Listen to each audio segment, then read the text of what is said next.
Acorda Nordeste, vem entender. Política, justiça e o que vão esconder. Informação pra libertar.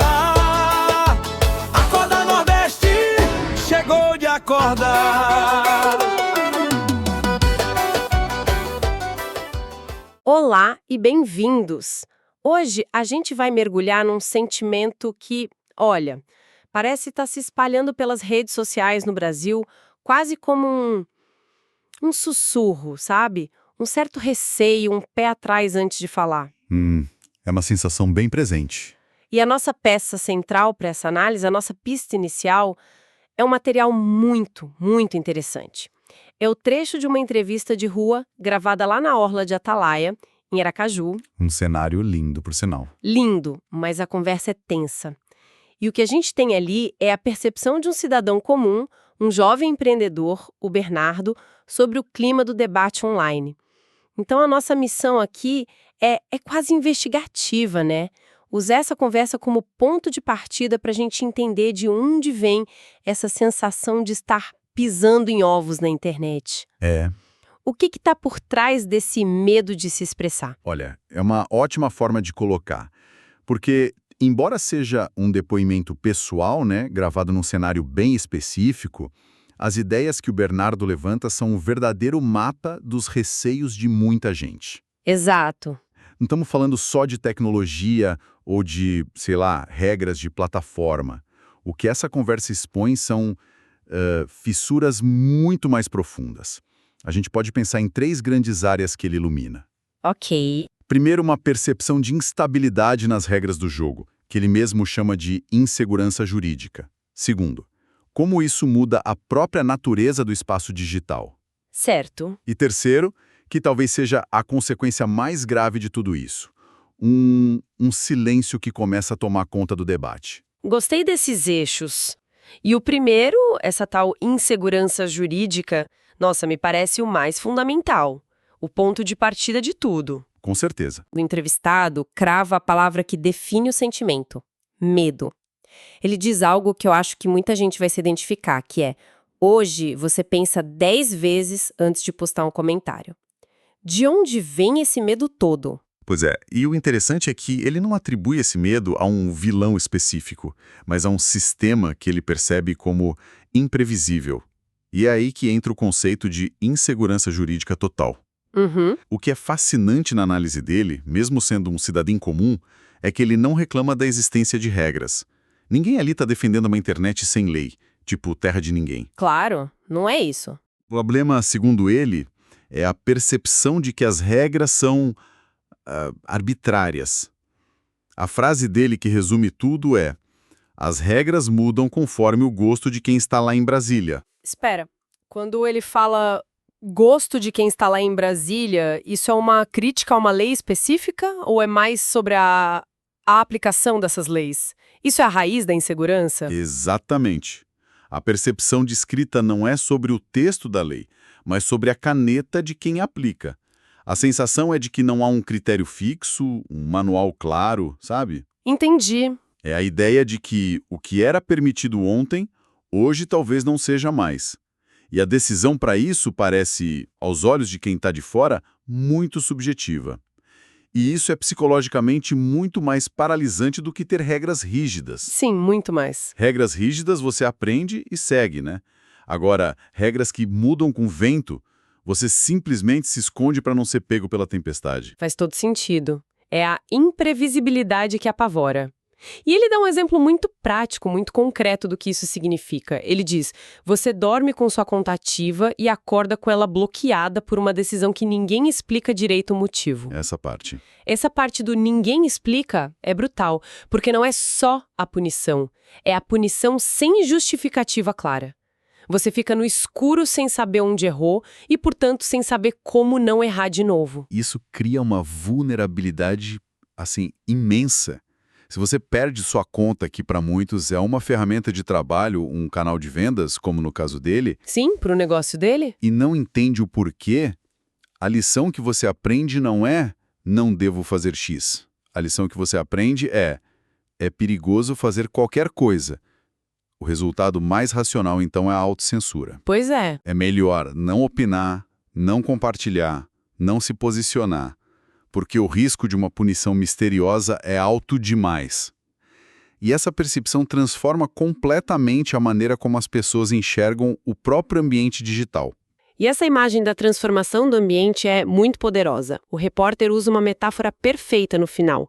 A internet, que deveria ser a praça pública da liberdade, está virando um campo minado. Uau, é uma ótima imagem. É uma mudança de paradigma. Uma praça é um lugar de encontro, de debate, até de barulho, de vida. Um campo minado é um lugar de silêncio, de medo, onde cada passo é calculado para sobreviver. Exato. E o Bernardo complementa essa ideia dizendo que esse campo minado não é só para os soldados da linha de frente, tipo políticos ou jornalistas. Certo. Ele diz que afeta o cidadão comum. É a sensação de que o holofote, que antes era reservado para figuras públicas, agora pode se virar para qualquer um a qualquer momento.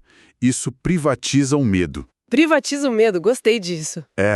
Ele deixa de ser um problema deles, dos famosos, e passa a ser um problema meu, na minha casa, no meu celular. E nesse campo minado, o risco tem nome. Ele chama de ataque direto à liberdade de informação. O medo, segundo ele, é o de ser rotulado como desinformador por compartilhar algo que, nas palavras dele, incomoda o sistema. E isso leva a fazer a pergunta que, para mim, é o coração de toda essa angústia. Mas quem define o que é verdade? Essa pergunta é a chave de tudo. O que o Bernardo está questionando não é a importância de combater a mentira, claro. O que ele questiona é a centralização do poder de definir a verdade. Exatamente. A preocupação implícita ali é que, quando um único ator, seja o Estado, uma plataforma, um grupo de checagem tem o poder de carimbar o que é fato e o que é desinformação, esse poder pode ser usado não apenas para proteger, mas também para controlar a narrativa. A linha fica tênue, né? A linha entre curadoria e censura, na percepção dele, se torna perigosamente tênue. E é aí que ele solta a frase mais forte, talvez. A censura voltou, só que agora ela é digital. É interessante porque ele não está falando daquele censor de redação de jornal com lápis vermelho. Não é essa imagem. Cortando trechos antes da publicação. É um mecanismo diferente que ele descreve. É uma sacada muito boa dele. O que ele descreve é uma censura que não atua na proibição prévia, mas na punição posterior exemplar. Em teoria, a liberdade de postar continua existindo. Continua. Na prática, o medo da consequência, uma conta bloqueada, um processo judicial, o rótulo de desinformador, é tão grande que as pessoas começam a policiar a si mesmas. É a tal da autocensura. E isso gera a sensação que ele descreve de forma tão visceral, a de se sentir amordaçado dentro do nosso próprio celular. A mordaça não vem de fora, a gente mesmo a coloca por medo. Amordaçado dentro do próprio celular. Nossa, essa imagem é muito forte. Porque o celular deveria ser a nossa ferramenta de expressão máxima e, na visão dele, está se tornando uma cela. E isso nos leva direto às consequências práticas, né? Desse clima todo. Qual é o resultado final quando as pessoas começam a se amordaçar? O resultado tem um nome que o próprio Bernardo usa, tirado do debate público. O efeito silenciador. E ele explica a mecânica disso de uma forma genial pela simplicidade. Como? Ele diz: quando você pune um para assustar 1000, você acaba com o debate público. Não se trata só da punição individual. A questão é a mensagem que essa punição envia para toda a rede. Sim. Cada conta suspensa um outdoor luminoso dizendo para os outros: cuidado, você pode ser o próximo. Sabe, isso tem um nome técnico, não tem? É o tal do chilling effect, o efeito congelante. Exato, o efeito congelante. A ideia de que uma ação intimida não só o alvo, mas todo mundo que está assistindo. Exatamente. Mas ouvir isso na voz de um empreendedor em Aracaju, com essa clareza toda, é o que torna o relato tão potente. Ele está traduzindo uma teoria do direito, da comunicação, para a realidade vivida.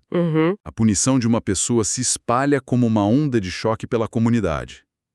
E o resultado, como ele mesmo observa, já é visível. E cito ele de novo: muita gente boa parou de falar, parou de opinar, porque teme perder o canal de vendas ou ser perseguido judicialmente. Essa parte é gravíssima, porque significa que o debate público está perdendo vozes. E provavelmente não são as vozes mais radicais que muitas vezes continuam falando de qualquer jeito. É um bom ponto. São as vozes do centro, as pessoas comuns, os especialistas que poderiam enriquecer a discussão, mas que olham para o custo-benefício e concluem que não vale a pena o risco. O debate vai se esvaziando por dentro. E aí a gente chega no perigo final que ele aponta, que é um perigo para a própria saúde da democracia. A frase dele é taxativa. Sem questionamento não tem democracia. Forte. Uma sociedade democrática saudável não é uma sociedade que concorda em tudo. Pelo contrário, é uma sociedade que sabe discordar, que permite o questionamento das ideias dominantes. Claro. Quando o medo começa a eliminar o questionamento, o que sobra não é consenso, é conformidade. É o que ele chama de imposição de um pensamento único. O debate fica pobre, previsível, e o tecido social se enfraquece. E ele ainda contrasta isso com o que ele vê como parte da nossa cultura. Ele diz: o brasileiro sempre foi de falar o que pensa. A gente pode até debater se isso é um fato ou um mito, mas o ponto dele é a tensão. A tensão. A tensão entre uma cultura que ele percebe como espontânea, franca, e um novo ambiente digital que exige cálculo, estratégia e, acima de tudo, cautela. É como se a gente estivesse sendo forçado a agir contra a nossa própria natureza. Essa tensão é o drama central da história que ele conta. Uma cultura de expressão colidindo com uma estrutura de medo. E o saldo disso é um debate público que se torna menos diverso, menos vibrante e, o que é mais preocupante, menos representativo do que a sociedade realmente pensa. Sei, porque uma parte enorme dela pode estar simplesmente escolhendo o silêncio como opção mais segura. Cria-se uma ilusão de consenso, quando na verdade o que existe é um dissenso amedrontado. Ok, vamos tentar juntar as peças então dessa nossa investigação. A gente partiu de um sentimento, o medo, expresso numa entrevista em Aracaju. E, seguindo as pistas deixadas pelo Bernardo, o que a gente encontra é um cenário bem complexo. Sim, esse medo é alimentado por uma percepção de regras instáveis, a tal da insegurança jurídica. Isso, por sua vez, transforma o que era para ser uma praça pública num campo minado. E o resultado final desse ambiente hostil é o efeito silenciador, que faz com que vozes importantes se calem para não se arriscar. É um ótimo resumo do percurso. O relato dele desenha, em poucos minutos, uma reação em cadeia. Uma causa leva a uma consequência, que se torna a causa da próxima e assim por diante, terminando no empobrecimento do debate, que é a base de uma sociedade aberta. No fundo, o que essa entrevista revela é a grande encruzilhada do nosso tempo digital. De um lado, a necessidade inegável de combater discursos de ódio, fake news, excessos. Ninguém de boa fé quer uma internet sem regras. Ninguém. Do outro, o risco imenso de que as ferramentas criadas para fazer essa limpeza acabem podando também o debate legítimo, as opiniões divergentes e a própria liberdade de expressão que se queria proteger. É um equilíbrio muito, muito delicado. Delicado e talvez seja o desafio central para as democracias no século XXI. E pensando um pouco além do que foi dito, fica uma provocação para quem nos ouve. O relato do Bernardo descreve um movimento de recuo. A praça pública digital está se tornando perigosa, então as pessoas se calam. A questão que fica é: para onde vai o debate quando ele recua de um espaço por medo? Ele simplesmente morre, desaparece?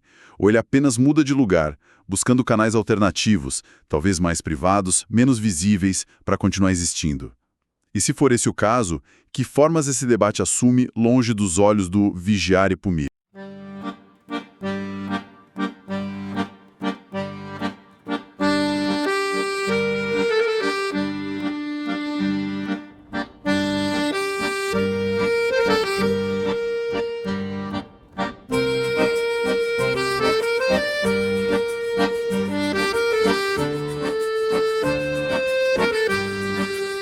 Nossa prosa tá findando, mas a luta continua. A verdade que espalhamos tem que ganhar toda a rua. O Nordeste que desperta não aceita mais mordaça. É povo unido e forte em cada vila e cada praça. Mas pra essa voz crescer e o sistema balançar, eu preciso de você.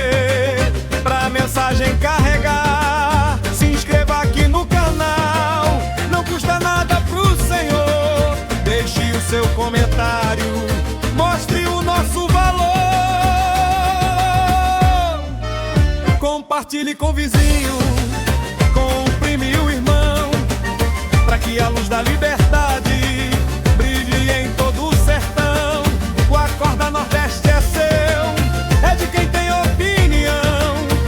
Um abraço desse amigo e até a próxima missão.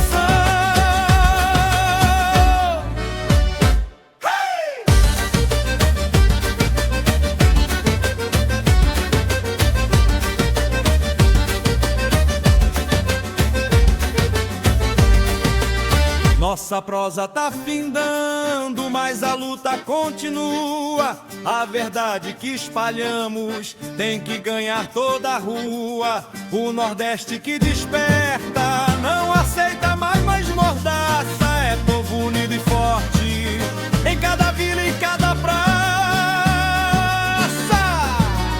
Mas pra essa voz crescer e o sistema balançar, eu preciso de você pra mensagem carregar. Se inscreva aqui no canal, não custa nada pro Senhor. Deixe o seu comentário, mostre o nosso valor.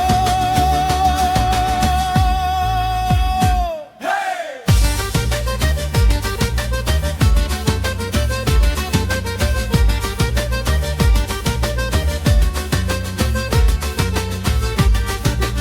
Compartilhe com o vizinho, com o primo e o irmão, pra que a luz da liberdade